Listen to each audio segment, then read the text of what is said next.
we're talking just about the first, most obvious aspect of the religion, the aspect of the body, if you want to use the familiar distinction between mind, body, and spirit.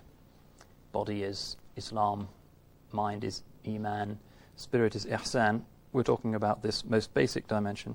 And as you can see, the hadith indicates that there is some kind of progression, that these are nesting categories, that just because you practice the outward forms of the religion doesn't necessarily mean automatically that you believe it, that you have the right theological ideas. And even if you have the right theological ideas, that doesn't necessarily mean that you're a saint or you're on any kind of spiritual path. So there's an idea of progression, and this is fundamental to Islamic spirituality. First, you get the outward practices right, and then you make sure that the doctrine is correct in its detail, and then you go on to the highest aspects of religion. Now, the 5 pillars of Islam is an obvious metaphor indicating not that these are Islam, but that they are its, if you like, necessary foundations. Without them, you haven't really got it. Let me just list these. The first of the 5 pillars is known in Arabic as the Shahadah.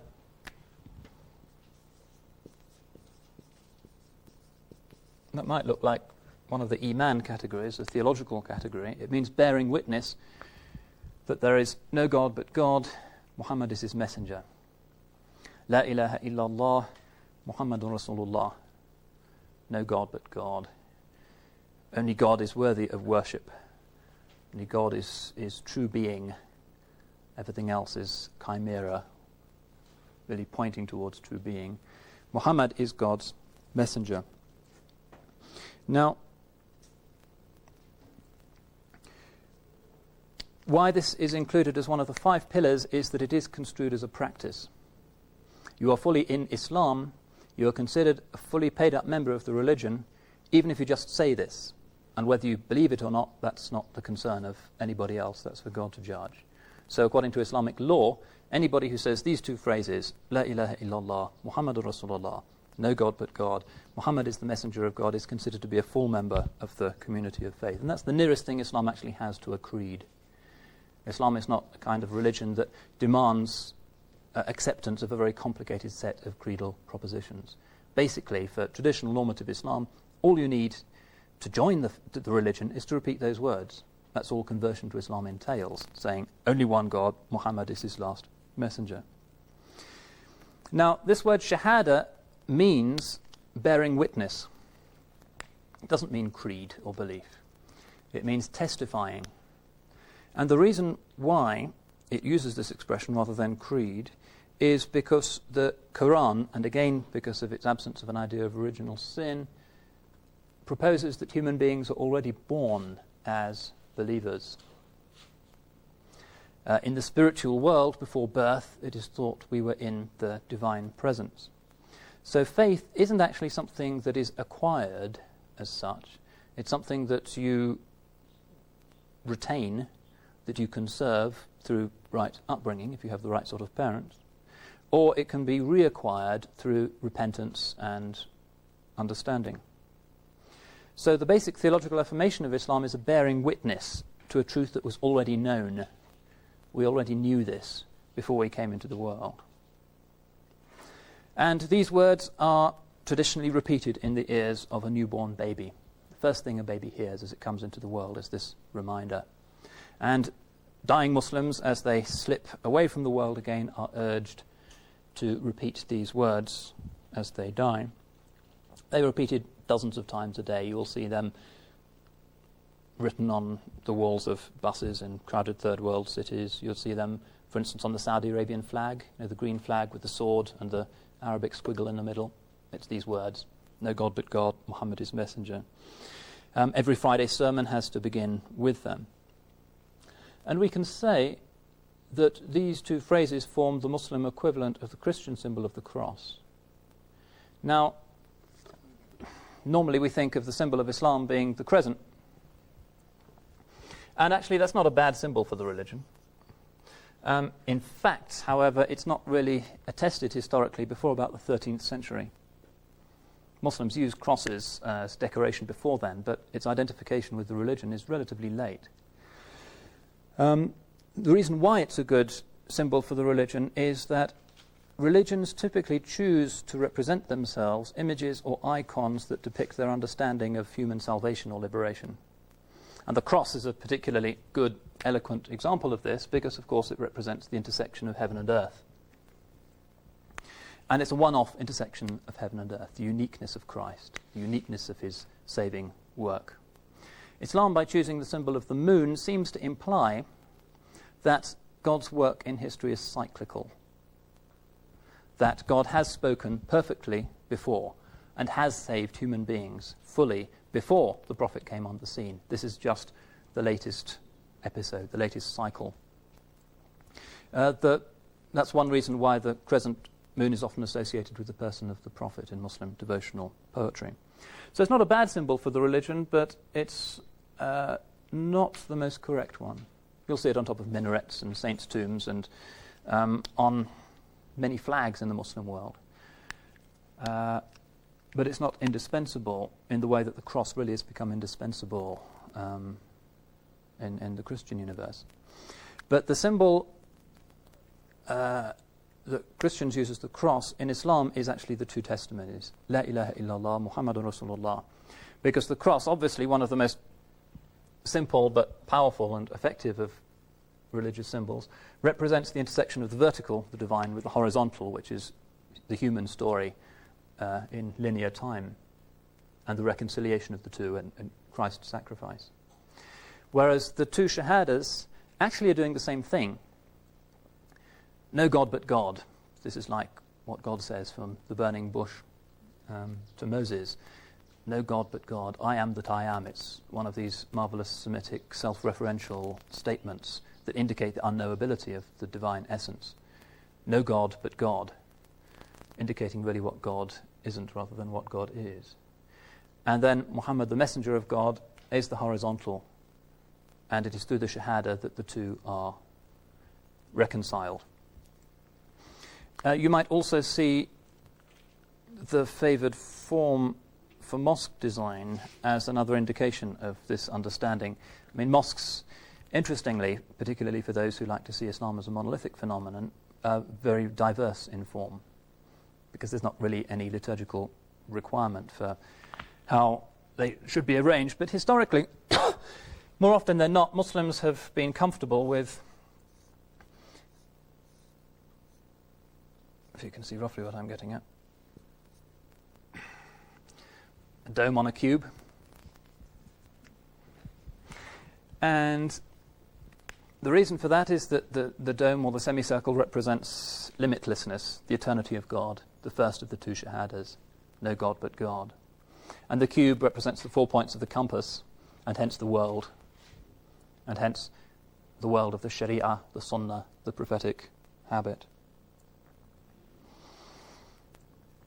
Also, as an example of the polarity that the Shahada invokes, the vertical and the horizontal, you could look at the tension that exists between the two holiest cities of Islam, Mecca and Medina.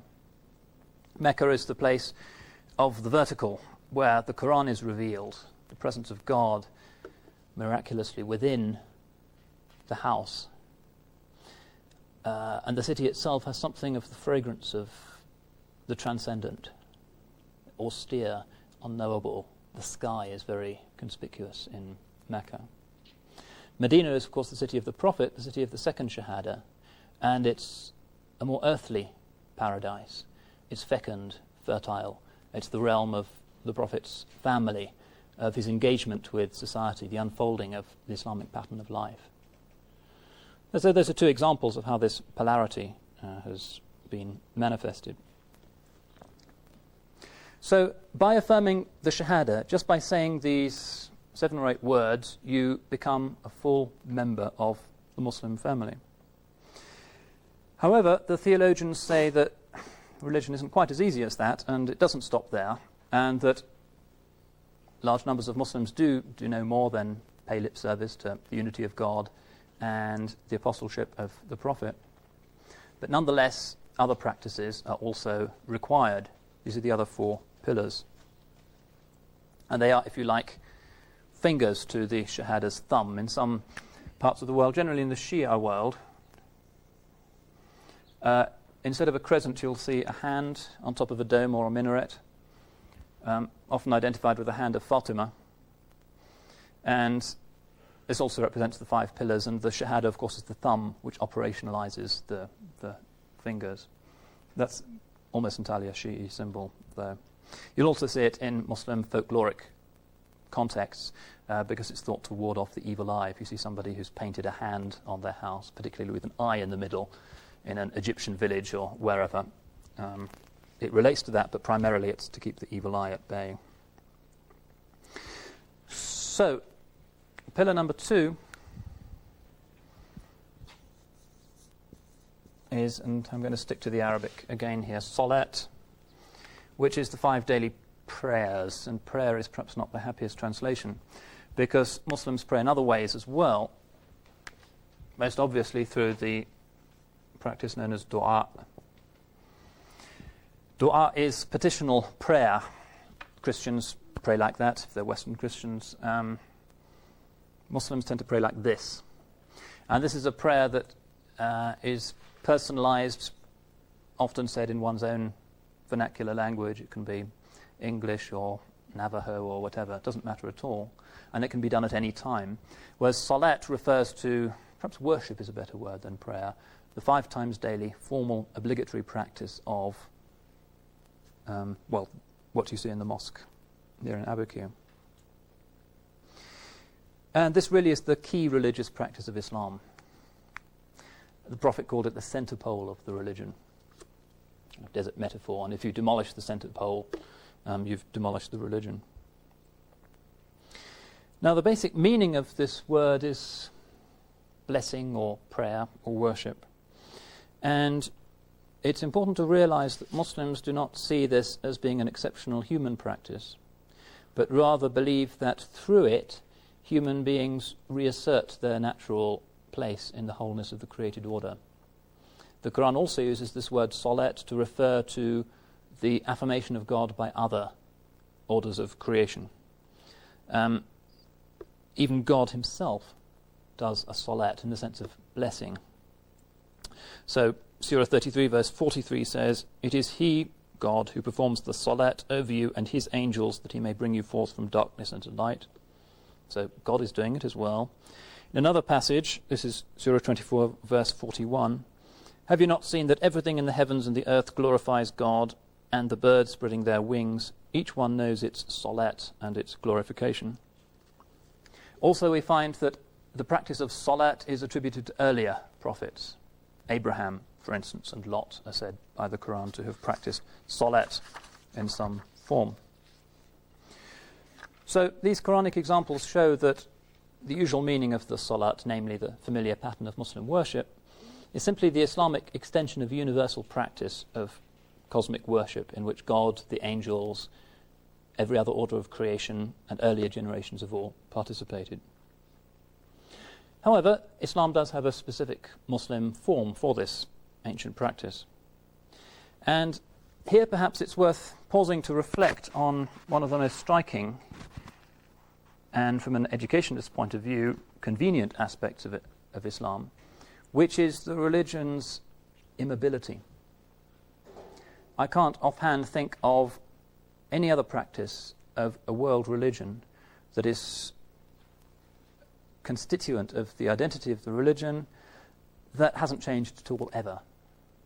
What you see in the mosque here in Abiquiu is what you will see in every other mosque throughout the Muslim world. There are minor differences related to ways in which hadiths are interpreted, but unless you're really familiar with the practice, you can't spot the differences. Similarly, in time, as far as we can see, this is how Muslims have always worshipped right back to the beginning. And this is one of the puzzles for historians and social anthropologists. How is it that Islam, which has never had a hierarchy to define or, if necessary, impose an orthodoxy, has preserved such extraordinary consistency in its fundamental practices? You go into a mosque in Nigeria, you'll see people praying in a particular way. You get in a jet and the next day you go into a mosque in Peking. There's a nice 9th century mosque in Peking. You'll see exactly the same practice. That's pretty remarkable. It's also the case with Ramadan, and certainly the case with the Hajj and many of the other core practices of the religion. And it does make teaching a lot easier, because you're not dealing, in terms of the basic cult of the religion, with massive diversity.